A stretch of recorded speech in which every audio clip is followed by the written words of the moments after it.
uh, at a point in the not too distant future, I think we will be back to firing on all cylinders.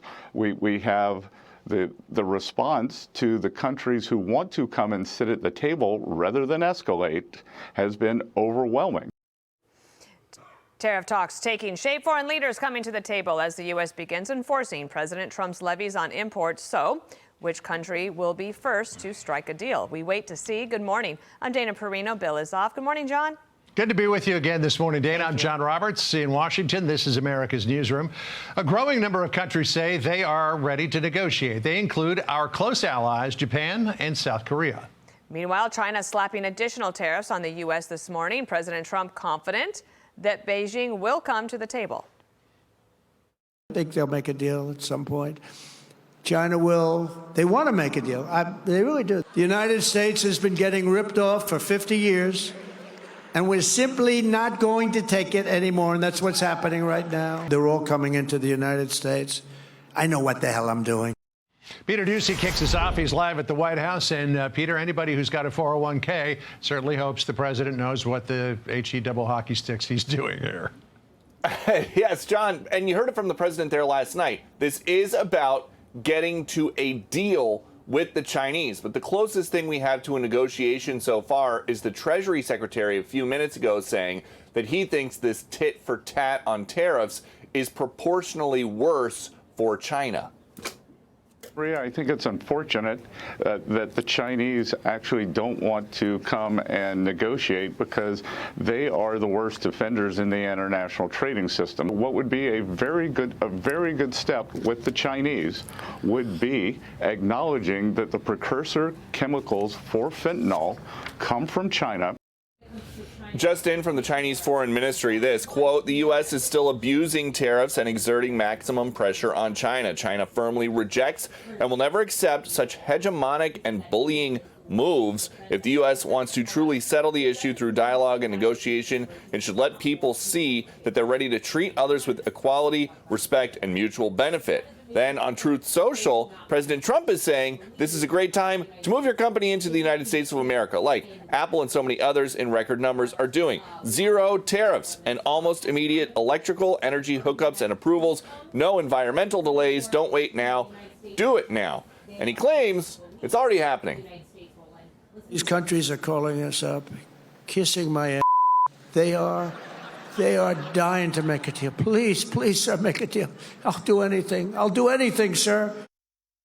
So it's been 1 week since Liberation Day. We know that the Japanese and the South Koreans are sending negotiating teams here. What we don't know is the structure of those negotiations other than President Trump wants to be personally involved. John. All right, Peter Doocy, it's going to be a busy day there at the White House. Thank you for kicking us off. Dana? And House Republican Conference Chair and Michigan Congresswoman Lisa McClain joins us now. Great to have you here. So there's a lot of things happening all at once. And I was reminded of something we used to talk about in the Bush administration about the two clocks. So America had a clock and Iraq had a clock, and our enemy did. And I wonder about China and its ability to exercise, one, control over its citizens, because they don't care about their citizens, and also their ability to say how patient they can be. And then the clock here in America, especially as people see the markets, the bond yields going up, interest rates going up, and all of this starting to affect the people on Main Street.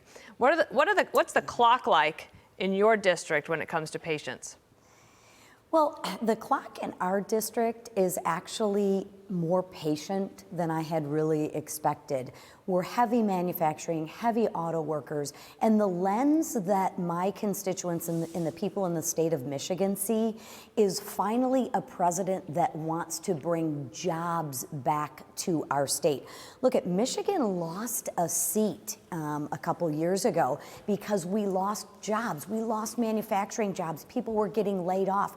They are actually excited that we have a president that's trying to level the playing field and trying to bring jobs back to not only the United States, but more importantly, our state in Michigan. So they're optimistic and they have more patience, I think. Interesting. Good point about the congressional seat. John?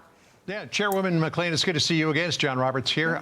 Question for you, because when the news came out last night that it looked like maybe China was looking for a negotiation, stock market futures were looking up, then China hit us with more tariffs, and now the stock market futures are looking down again. People are looking at their 401ks, or they're not looking at their 401ks for fear of what they might find out. And a big question a lot of people have is, how much turmoil do you expect before things start to straighten out? Well, look, the tariffs only been in place for a little bit over a week. And I think we have to give them 30, 60, 90 days, give them an opportunity to settle. And I think they will. We have been at a deficit, whether it be the trade deficit or be unfair tariffs, for decades. What President Trump and we're trying to do is level the playing field and fix a mess that has been here for decades. The stock market is, you can either look at it short term or long term. I have confidence in the stock market. I have confidence in business. And we've only been here for a week, and look at all the countries that are coming to the table right now. And trust me, China will take notice. Congresswoman, Chip Roy is one of your colleagues there. When it comes to the tax and spending cuts bill that you guys are trying to work on, I know that there was some progress yesterday as the president tried to convince some members of Congress who are reluctant to think about the longer term consequences of that. But here's what Chip Roy is saying about the spending cuts not being deep enough. $4 billion foreign cuts is clearly not sufficient. It's frankly a joke from the Senate, and it's more of the same swamp stuff that we've been dealing with for years, and so nothing's changed. So, we have to draw a line in the sand now on a budget, and the Senate's budget's not there. Do you agree or disagree with that? Yeah, I actually agree with my colleague in this respect. Is what the Senate sent back over was a far cry from what the House is doing on serious business. But the time is now. The president is clear. Move on our agenda. And all this budget resolution does is unlock the reconciliation process, so we can start to work on in our committees to the numbers that we in the House, who are very serious about spending cuts and saving. So I'm excited to move forward. We're going to put this bill on the floor. The president was really clear yesterday. Pass the agenda and get started on our cuts that we need to make, that the House proposal put forth, I think it was a couple weeks ago. So I'm excited to get started. The president was super clear. Let's unlock this budget resolution and get started for the American people. You said that the president was very clear. In fact, here's what he said last night at that NRCC dinner. Have to get there, and I think we are there. We had a great meeting today. I think we are there. But just in case there are a couple of Republicans out there, you just got to get there. Close your eyes and get there. It's a phenomenal bill. Stop grandstanding. Just stop grandstanding. Yeah, so he's accusing some folks, we don't know exactly who he's talking about, though we could surmise, to stop grandstanding. You said that you would not want to be the one to stand in the way of the president's agenda.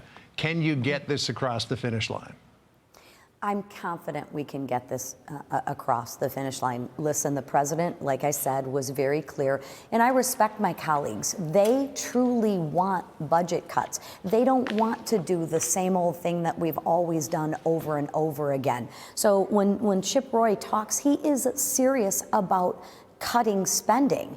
And I think what we want to do is make sure that we're delivering on that agenda. And I will just remind everybody, all this vote is doing today is unlocking that so that we can get started, and we can get started marking up in our committees to our numbers. We got to get rolling. We got to get going.